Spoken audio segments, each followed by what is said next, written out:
Hey everybody, it's Spear here. Welcome back to another Archetype 101. On our journey to cover all set 10 archetypes, today we're covering Mono Blue Life Ramp Trunks. Honestly, I have a lot of suspicions about this archetype. At first reading through, I was not a fan, but finally going over all the cards and actually realizing that a lot of cards are in promos, kind of made me come together with the archetype. Mind you, this is just set 10 cards plus potential promos. For the most part, I kept the starter deck stuff out of it. I felt like that fit more with the Vegito stuff, just to keep that in mind as we move forward. So quickly, the lore. I don't need to tell you guys who Future Trunks is. He originates from DragonBall Z, continues on into Super, and specifically, the cards covered in this archetype are the Zamasu arc, which is why we see a lot of Vegito stuff. We see Super Saiyan Rage Trunks. Just to give you an idea of what era all this covers, it's pretty much the entirety of the Zamasu arc. The archetype is a pseudo-ramp fusion-oriented archetype. By pseudo-ramp, I mean any skill that adds cards to your energy, however only temporarily. So you get like a 1, 2, 3 mana burst turn, but just for that turn specifically. And the fusion aspect of it comes along with being able to take cards from your energy and being able to fuse them into Vegitos. But what's the life aspect of this life ramp thing? For that, we need to go look at the leader, because the leader has a really cute gimmick to him actually. So we have Trunks. During your opponent's turn, if you would add a card from your life to your hand or place it in your drop area, you may reveal it and add it to your hand instead. So the surface level for this card is that essentially you can never be critted. You will always be able to put that card in your hand. So on that front, it's pretty decent utility. Not every deck utilizes crit, and for the if it was only for that, it'd be a cute, but it wouldn't be a meta warping or insanely powerful leader. But it's the fact that by revealing cards from your life, you're going to be able to cheat in and interact way more with your opponent. Auto, when this card attacks, draw one card. When your life or your opponent's life is at 4 or less, you may draw one card and switch one of your energy into active mode and flip the card over. So if you're playing defensively, it's pretty great that if your opponent is rushing the awaken, you can also awaken to know, without slowing down your game plan at all. You can be the aggro deck and be rewarded by being able to awaken if you haven't self-awakened a ton yourself. It's a great option to be able to awaken on either end. And then when he is awakened, he has the exact same permanent. If you're going to take a life, whether it goes into your hand or crit, you can reveal it and then put it back in your hand. When this card attacks, draw one card. However, now he has an activate main. Once per turn for 2 blue, choose one of your opponent's battle cards and place it at the bottom of its owner's deck. At the end of your turn, switch up to one of your mono blue energy to active mode. So it effectively only costs 1, so it's removal for 1 that you get back at the end of your turn to keep defensive.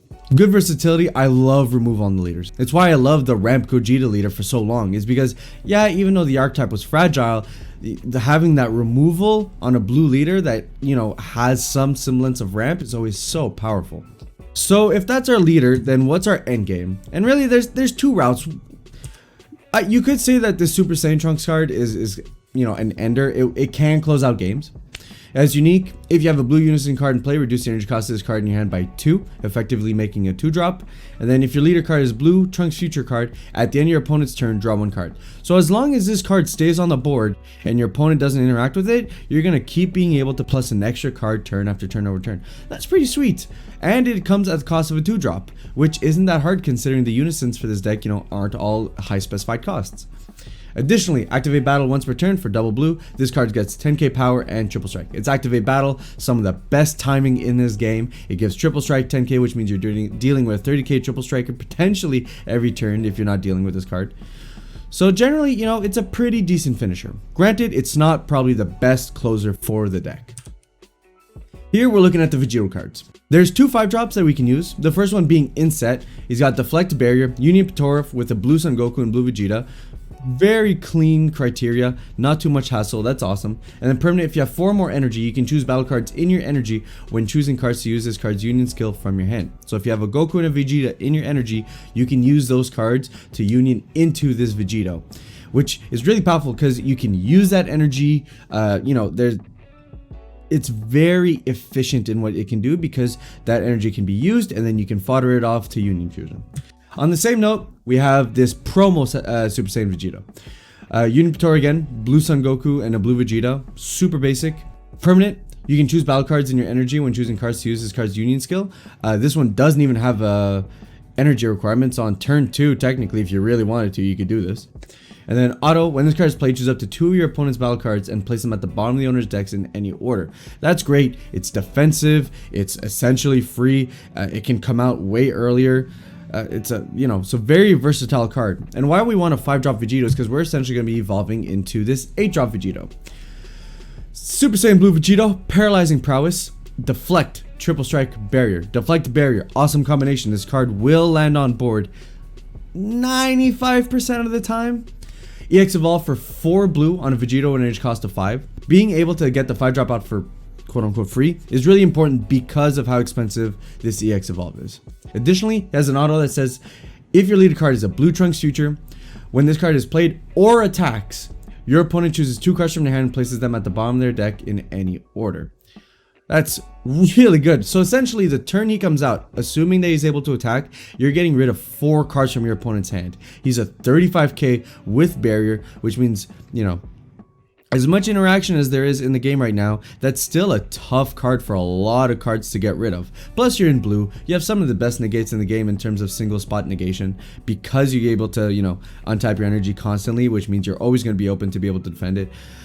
Very powerful card. Especially since, Son Gokus and Vegetas are like the most widely used characters in the game, which means even outside of set 10, you have so many options to do this. The only caveat being you need to be in the Trunks leader to do it. Now we get to look at the pseudo ramp. There's a couple of cards, and they all interact essentially where if you get to take a life and you reveal this card, it goes in your energy, and then it stays in your energy until the end of your next turn. So in that facet, we have this 1-drop. He's actual real ramp, but he leads into the other pseudo ramp, which is kind of we included here. So his first auto, if your leader card is a blue Trunks future card and you return this card to its owner's hand, so that's the cost. At the end of your opponent's turn, if you haven't added life to your hand due to an opponent's attack this turn, choose up to 1 Super Saiyan Blue Goku, hope for victory in your hand, and play it. So as long as you're not adding cards to your hand that turn, you're able to ramp. Pretty decent play, especially if you're planning on defending yourself against your opponent's attacks next turn and trying to not take life. You essentially get a free, what is a 20k body. Also, this card has, if it's removed by a skill, you get to choose up to 1 hope for victory in your hand and place it in your energy. So that's straight up ramp. That's awesome. And if your opponent doesn't deal with this card and eventually you have a turn where you're not taking life, then you get to play the card for free. And the card is essentially a 20k beater that pseudo ramps. It's got permanent during your opponent's turn, so while you're taking attacks. If all your energy is mono blue and you would reveal this card from your life and add it to your hand, you may place it in your energy in rest mode instead, and if you do, you draw 1 card. So you don't lose the card. The big deal with having to take life is that it's a comeback mechanic because you get more cards to fight against your opponent.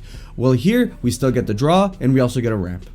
The asterisk being that at the end of your next turn, after you place this card in your energy area with this skill, and it means with this card skill like the permanent, that was eroded. If this card is in your energy, place it in its owner's drop area. So you get 1 turn of being able to use that card. So this is why it's starting to get key with the Vegito stuff. You get to ramp using Hope for Victory, you get to use it, and then you probably want to Union Patora it away. Same thing with this Super Saiyan Blue Vegeta.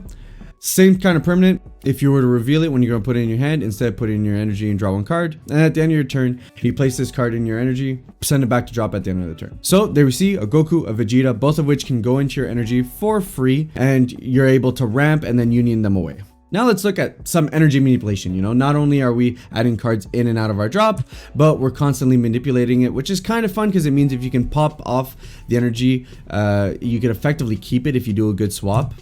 So here we have Zeno, Edge of Space, super combo. If your leader card is blue, your life is at 5 or less, and it's your opponent's turn. When this card is used in a combo, you may add 1 card from your energy to your hand. If you do, place 1 card in your hand into your energy. I love these types of cards, and it's very similar to the Universe 7 Vegeta leader that we got in many sets before, because essentially you could put your bombs in your energy where they're dead cards and eventually get them back, which means that you can be really flexible with your hand, lean it way more defensive by charging up your big hitters and then getting your big hitters later on. On that same token, we have this promo Goku. If your leader card is a blue Trunks future card, when this card is played, add 1 card from your energy to your hand, then place the top card of your deck in your energy in rest mode. Again, here's another option. The downside of this one being that the energy comes down in rest mode, but that's fine. That makes sense for balance reasons. Note that the Zeno doesn't have this restriction, so that's always good. And he's a 1-drop that can be Union Patora away after you've picked up your bomb. So let's say you have your Union Patora in your energy, you play this 1-drop. Hey, there's a 1-drop Goku that Union Patora away. There's a Vegeta in my energy. Fuse them together. Off to the races we go. The Unisons, of course, we are set 10 every deck if you can. Unless you're like an Invoker, in which case you don't need it. Run Unison cards. And this one, there's a set specific one, Supreme Card of Time, Unison of History. Activate main once per turn. If your leader card is a blue Trunks Future card and you add one card from your life to your hand, at the end of your turn, switch up to 1 of your mono blue energy to active mode. So awesome, that means we can stay keeping defensive. That's awesome, it means we have more energy to play defensive options if we want to. Additionally, she has a +1 activate main, add 1 card from your life to your hand, then choose 1 card from your hand and place it in your life. Mind you, this skill was errated. You have to take a card from your life before you put one back in. It's not being able to, free life all the time. Essentially, this is where life manipulation comes in. This allows you to set up your life in a way that you know you're going to be able to ramp into that card when it get attacked into. So Supreme Card of Time is definitely an inclusion if you're trying to play this trunk stuff, because obviously you don't want the entire archetype banking on if you can randomly hit some stuff in your life. Of course, a lot of different options. We're in a mono set, we're in a unit set, you could use whatever you want. Specifically in the set, there's this Super Saiyan Gotenks, dual attack, blocker, -2 activate main, draw 2 cards, dope. -3 activate main, choose up to 2 of your opponent's battle cards, ignoring barrier, and place them at the bottom of your owner's deck in any order. He's a 4-drop, which means you're able to do this while still getting the dual attack in. Defensive and aggressive at the same time. Just a great mid-range option if you're looking to add a bit of a mix to the deck outside of the Unison combo aspect.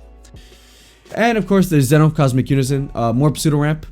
If your leader card is mono blue, place the top card of your deck in your energy. You can't place cards in your energy area for your turn. Then, at the end of your turn, place the card you place in your energy with this skill in its owner's drop area. Again, just more pseudo ramp, gives you more plays. And for -5, choose all your cards in your battle areas, ignoring barrier, and shuffle them into their owner's deck. Just straight up clear the board. Having +5 and -5 is kind of a good mix, because it means you could usually -5 at an even number, and means that Zeno sticks around, which is pretty awesome. He's not aggressive, but at the end of the day, every hit your opponent swings at a Unison card is an extra life for you. Honorable mention, it's not part of the archetype, but it's a good card. The promo, there's a promo Super Saiyan 3 Vegito Unison card. Very defensive, essentially means you're not taking life as long as you have a blue Saiyan on board. Strong card, something to consider if you're also going and trying to play this deck. The defensives, and I had to shift over that top part because there was quite a few this time. Right off the bat, Super Saiyan Trunks God Sealing Technique. It's one of those SR counterplays. You can't activate the counterplay skills of other cards for the turn if you use this one. You may discard this card from your hand. If you do, the battle card being played is returned to its owner's hand instead. If you don't, play this card. It's so good because it hits pretty much everything outside of deflect. Like, it's very versatile. It never hits board, which is super relevant because a lot of things want their on-hit skills.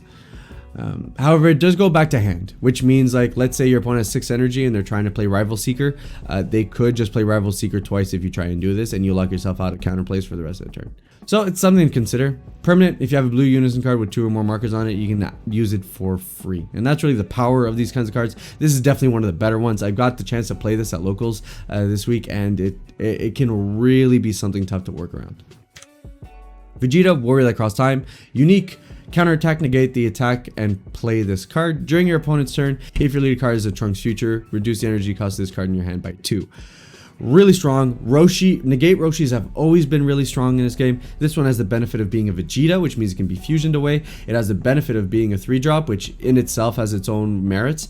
And also it's a 15k, which means it's an attacker. Not only is it just a free extra 5k combo for later on, you can be aggressive with this once you've defended.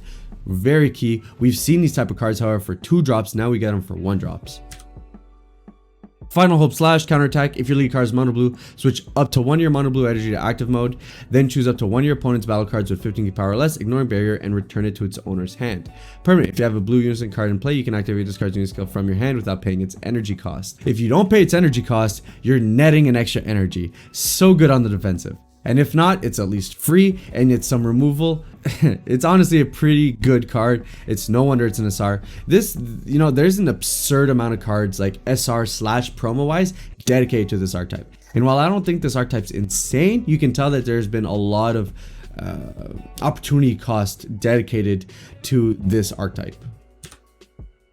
God Slicing Black Kamehameha. This is a Masu support, or at least Archetype, but because it fits into the whole mono blue aspect of things, we have to mention it here.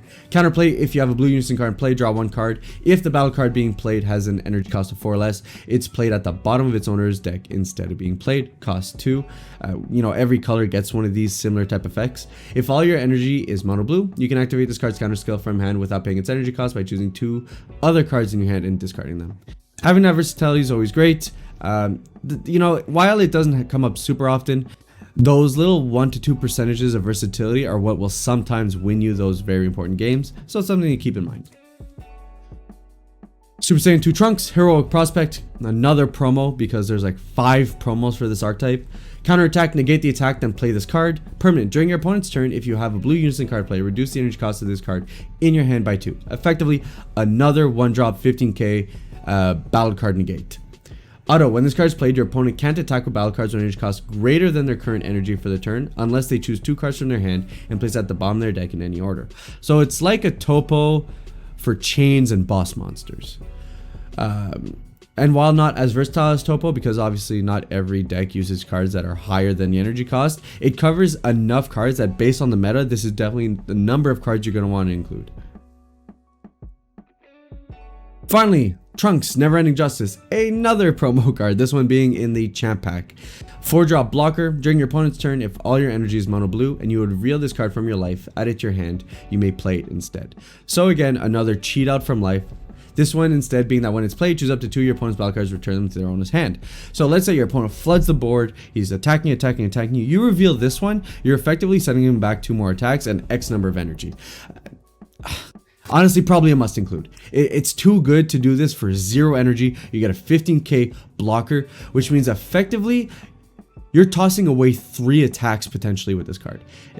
Too good not to try and include some number of them. The Searchers, there are a couple of them. We have Bulma, Master Scientist. She's a free play if you reveal her from your life, which is awesome. It means you never have to actually pay for her.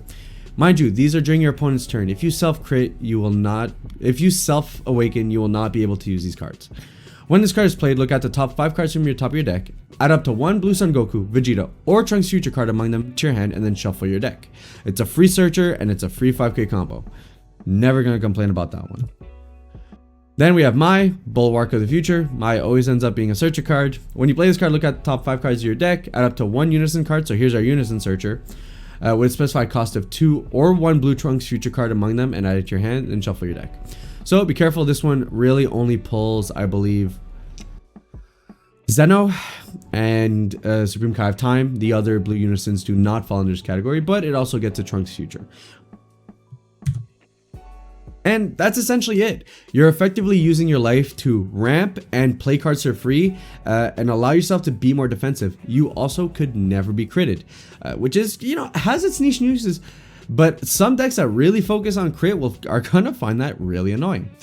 It's not my favorite archetype. I love Super Saiyan Trunks, I love Vegito, and the Union stuff looks really cool, especially since it's like really flexible, so really backwards compatible with some of the stuff. But in general, it's a cool archetype and definitely one to consider if you're going into set 10 trying to find what your ramp archetype of the set's going to be. If you guys like the videos, give it a thumbs up. If you dislike it, give it a thumbs down. If you want to know when we do more Archetype 101s, feel free to subscribe. And otherwise, I'll see you guys on the next one. Ciao.